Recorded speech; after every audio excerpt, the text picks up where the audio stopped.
নেতৃত্বের ওপর ইসরায়েলের হামলার পর নড়েচড়ে বসেছে মুসলিম বিশ্বের দেশগুলো। ইসরায়েলের চলমান আগ্রাসনের মুখে সামরিক ও আর্থিক সক্ষমতা বৃদ্ধিতে মুসলিম দেশগুলোকে একজোট হওয়ার আহ্বান জানিয়েছেন ইরাকের প্রধানমন্ত্রী মোহাম্মদ শিয়া আল সুদানি।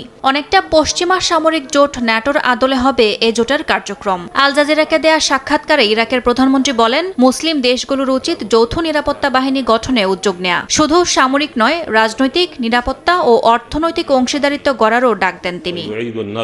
এরই মধ্যে দোহায় জরুরি সম্মেলনে আল সুদানি জানান, আরব ও ইসলামী বিশ্বের নিরাপত্তা অবিচ্ছেদ্যভাবে জড়িত। তাই একটি যৌথ আরব ইসলামিক কমিটি গঠন করে নিরাপত্তা পরিষদ সহ আন্তর্জাতিক সংস্থাগুলোর কাছে অভিন্ন অবস্থান তুলে ধরার আহ্বান জানান তিনি। এক দেশের ওপর হামলা মানেই সমগ্র বিশ্বের ওপর হামলা হিসেবে গণ্য হবে বলেও মন্তব্য করেন তিনি।